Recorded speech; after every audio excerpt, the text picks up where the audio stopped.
Hello दोस्तों, पीके first channel में आपका स्वागत है। आज हम रामायण में करेंगे श्री राम का राजा से वन के लिए विदा मांगना, केकैया का पुनः क्रोधित होना। हमारे चैनल को लाइक कीजिएगा, शेयर कीजिएगा, सब्सक्राइब कीजिएगा, हमें अपना प्यार दीजिएगा, वीडियो को स्किप मत कीजिएगा, हमारी पूरे वीडियो में बने रहिएगा। मंगल भवन मंगल हारी, दरबार सुदशरथ अजिर बिहारी। मंत्री ने महाराज को उठाकर बैठाया और प्रिय वचन से कहा कि हे श्री रामचंद्र पधारे हैं। तब सीता सहित दोनों पुत्रों को देख पृथ्वीपति राजा दशरथ बड़े व्याकुल हो गए। सिए सहित सुत सुभग दो देख देख अकुलाय, बारह बार स्नेह बसो राउले उड़लाय। इस प्रकार सीता सहित दोनों सुंदर पुत्रों को देख देख कर राजा दशरथ व्याकुल हो गए और स्नेह के वशीभूत होकर उनको बारंबार छाती से लगाने लगे। सकई न बोल बिकल नर नाहू, शोक जनित उर दारुण दाहू। नाय शीस पद अति अनुरागा, उठी रघुवीर विदा तब मांगा। राजा दशरथ कुछ बोल नहीं सकते थे, हृदय में शोक जनित दारुण दाह हो रहा था। तब श्री रामचंद्र ने चरणों में सिर झुकाकर उठकर अत्यंत प्रेम से चलने की विदा मांगी। पितु आशीष आयस मोहि दीजे, हर्ष समय विषय कत कीजे। तात के प्रेम प्रेम प्रसादु, जसु जग जाय होय अपसादु। हे पिताजी, अब मुझको आशीर्वाद और आज्ञा दीजिए, हर्ष के समय शोक क्यों करते हैं? हे तात, प्रेम से प्रमाद ठीक है, ऐसा करने में से संसार से यश जाता रहा है किंतु निंदा होती है। सुनि स्नेह बस उठी नर नाहू, बैठा रे रघुपति गहि बाहू। सुनहु तात तुम कछु नहीं कहीं, राम चराचर नायक अहीं। ऐसा सुनकर स्नेह से चक्रवर्ती राजा दशरथ ने उठाकर बाहु पकड़ रामचंद्र को बैठा लिया और बोले, हे तात सुनो, तुमको मुनि लोग ऐसा कहते हैं कि राम चराचर के स्वामी हैं। शुभ अरुव सब कर्म अनुहारी, इस देहि फल हृदय विचारी। करई जो कर्म पाव फल सोई, निगम नीति यसी कह सब कोई। शुभ शुभ कर्म के अनुसार ईश्वर हृदय में विचार कर फल दिया करते हैं। वेद शास्त्र और नीति में भी ऐसा ही लिखा है कि जो जैसा कर्म करता है वह वैसा ही फल पाता है।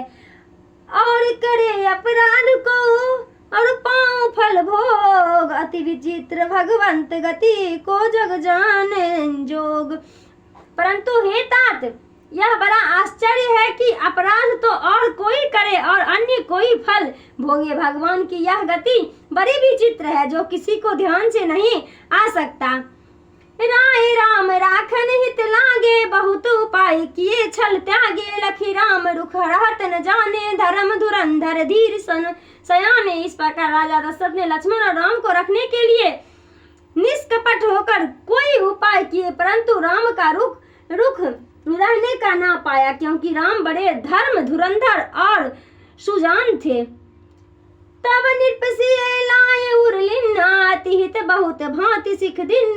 कहीं वन के दुख दुसह सुनाए, सासु ससुर पितु सुख समझाए। तब दशरथ जी ने सीता को हृदय से लगा अनेक प्रकार की हितकारी शिक्षा दी, वन संबंधी अनेक दुखों को कहकर सुनाया और घर के सुखों का भी स्मरण दिलाया। सिय मनु राम चरण अनुरागा, धरुन सुगम बिनु विषम न लागा। और सबहि सिय समझाई, कहीं कहीं विपिन विपत अधिकाई। सीता का मन श्री राम के चरणों में अनुरागी था, इस कारण उन्हें न तो घर सुगम दिखाई पड़ा और न ही कठिन लगा। अन्य लोग ने भी वन की बड़ी विपत्तियों को कहकर सीता को समझाया। सचिव नार गुर नार सयाने, सहित स्नेह कहीं मृदुबानी। तुम कहूँ तो न दिन बनवासु, करहूँ जो कहीं ससुर गुर सासु। तब मंत्री की स्त्रियां और बुद्धिमती गुर पत्नी को कोमल वाणी से कहा, तुमको तो राजा ने वनवास नहीं दिया है, अतः तुम सास ससुर और गुरु जैसा कहे वैसा करो। सीख सितहित मधुर मृदु, सुन सीतहिन सुहान। शरद चंद चंदन लगता, जनु चकही अकुलान। इस प्रकार वह हितकारी शिक्षा भी सीताजी को अच्छी न लगी, अतः उस शिक्षा को सुनकर वह ऐसी व्याकुल हो गई जैसे शरद की चांदनी को देख चकई व्याकुल हो जाता है। सिए सकुच बस तरुण न दे, सो सुनितम उठे कैकेयी मुनि पटभूषण भाजन आने आगे धरे बोल मृदुवाणी। सीता संकोच के बस कुछ उत्तर नहीं दी।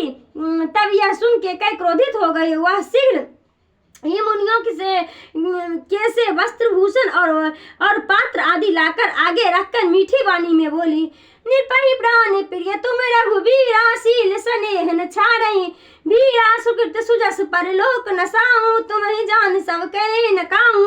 हे राम, तुम राजा को प्राणों से भी प्यारे हो, जिससे वे तुम्हारे शील और स्नेह छोड़ नहीं सकते। चाहे उनका सुकृत यश और परलोक सब बिगड़ जाए, परंतु ये तुम बन जाने को नहीं कर सकते।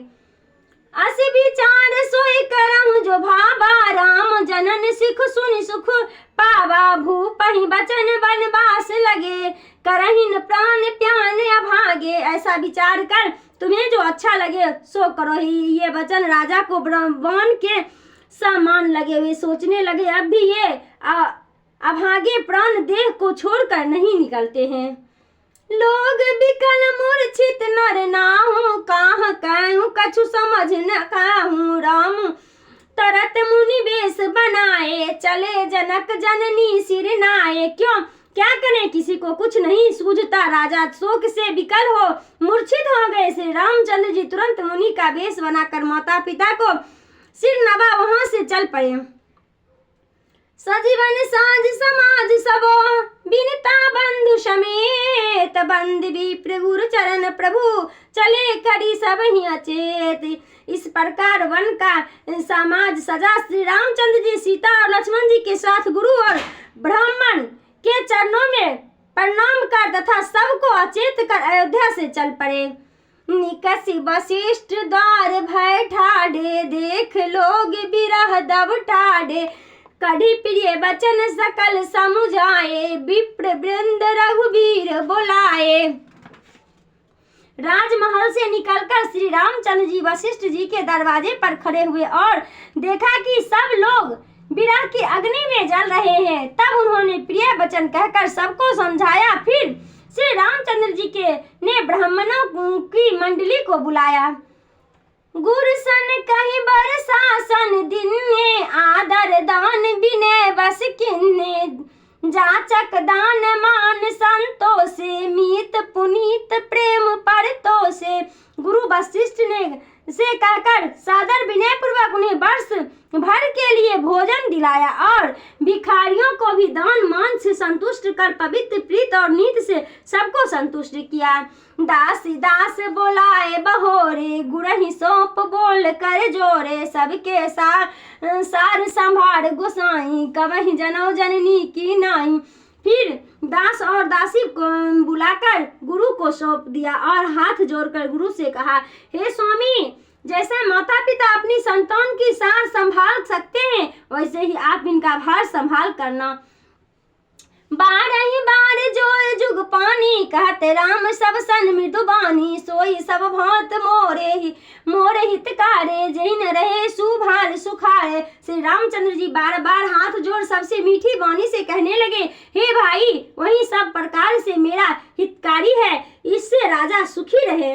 मंगल भवन मंगल हारी दरबहु सुदशरथ अजिर बिहारी। मातु सकल मोर बिरह जोर न होई दुख दीन। सोई उपाय तुम करे सबो पुरजन परम प्रवीण। मंगल भवन मंगल हारी दरबहु सुदशरथ अजिर बिहारी। फिर हे प्रवीण पुरजन, आप सब लोग मिलकर वही उपाय करना कि जिस प्रकार सभी माताएं मेरे विरह से व्याकुल दीन और दुखी न हो पाए। यही विधि राम सब ही समुझावा। गुरु पद पदम पर हरस सिर नावा। गणपति गौर से गणेश मनाए चले आशीष पाए रघु पाए। इस प्रकार सबको समझाकर श्री रामचंद्र जी ने प्रसन्न होकर गुरु के चरण कमलों की वंदना की पश्चात गणपति गौर महादेव जी को मनाया और आशीर्वाद ले चल दिए। राम चलत अति अभे विसाधु सुनी न जाए पुर आरत नादु। कुश कुश गुण लंक अवध अति शोको हरस विषाद विवद सरलोकु।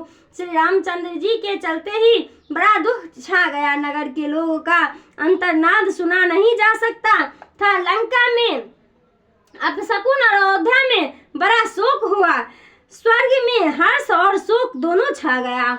गए मूरछ तब भूपति जागे, बोले सुमंत्र कहने अस लागे। राम चले बन प्राण न जाए, कहीं सुख लाग रहत मन ताही।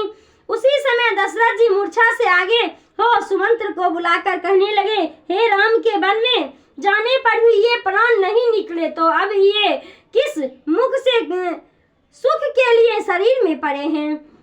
यही कवन व्याध बलवाना, जो दुख पाई तजहि तनु प्राणा। धुनि धर धीर कहीं नर नाहू, ले रघुनाथ संग सख तुम जाऊं। इससे बढ़कर दूसरा दुख कौन है जिसको पाकर ये प्राण शरीर को छोड़ेंगे। फिर धैर्य धारण करके राजा ने कहा कि हे सखा, तुम रथ लेकर राम के साथ जाओ। मंगल भवनय मंगलहारी, दरबहु सुदशरथ अजिर बिहारी। सुठी सुकुमार सुमार दो, जनक सुता सुकुमार। रथ चढ़ाई दिखाई बनो, फिर गए दिन चार। मंगल भवनय मंगलहारी, दरबहु सुदशरथ अजिर बिहारी। ये दोनों कुमार राम लक्ष्मण बहुत सुकुमार हैं और सीता भी अत्यंत सुकुमारी है। इसलिए तुम इन्हें रथ पर चढ़ाकर वन को दिखाकर 4 दिन वन में फिरा के फिर लौट जाओ। जो नहीं फिराई धूर दो भाई, सत्य संग दृढ़ बत रघुराई। तो तुम विनय करहु कर जोरे, फेरहु प्रभु मिथिलेश किशोरी। और यदि सत्य के सागर और दृढ़ता प्रति दोनों भाई न लौटे तो तुम हाथ जोड़कर विनती करना कि हे प्रभु, जनक कुमारी सीता जी को तो लौटा दीजिए। जब सिया कानन देख डराए, कहूँ मोर सिख अवसर पाई। सास ससुर अस कहूँ संदेशु, पुत्र फिरहि बन बहुत कलेशु। जब सीता बन को देखकर डरे तब अवसर पाकर मेरी यह बात कहना कि तुम्हारी सासू और ससुर ने ऐसा संदेश कहलाया है कि पुत्री तुम लौट जाओ, वन में बहुत कलेश है। पितृगिरह कबहू ससुरारी, रहूं जहाँ रुचि होए तुम्हारी। यही विधि कहूँ उपाय कदम्बा, फिर ही न होए प्राण अवलंबा। कभी पिता के घर, कभी ससुराल में, जहाँ तुम्हारी इच्छा हो रहना। इस तरह के अनेक उपाय करना। यदि सीता लौट जाए तो मेरे प्राण को बड़ा सहारा हो। नहीं न मोर मरण परिणामा, कछुन बसाए भये विधि न बामा। अस कही मूरछ पड़ा मही, राम लखन सिय आनि दिखाऊं। नहीं तो परिणाम स्वरूप मेरी मृत्यु है, कुछ बस नहीं चलता, ब्रह्मा उल्टा हो गया है। हे सखा, सीता राम लक्ष्मण को मुझे लाकर दिखला। ऐसा कह राजा दशरथ मूर्छित हो पृथ्वी पर गिर गए। पाई सुज सुनाई सिरानाथ, अति बेग बनाए गया हूँ जहाँ बागे नगर। सिए सहित 2 भाई, मंगल भवन मंगलहारी। दरबहु सुदशरथ अजिर बिहारी।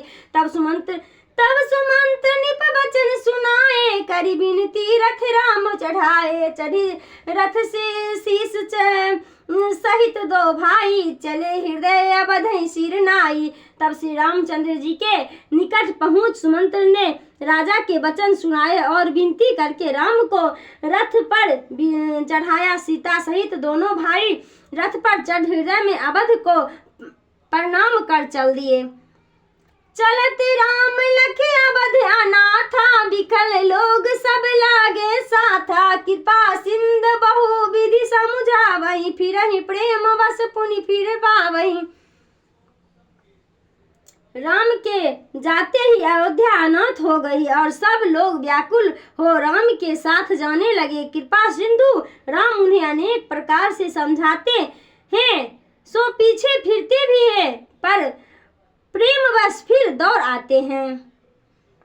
लगते अवध भय भानी भरी, मानहु काल रात अधियारी। घोर जंत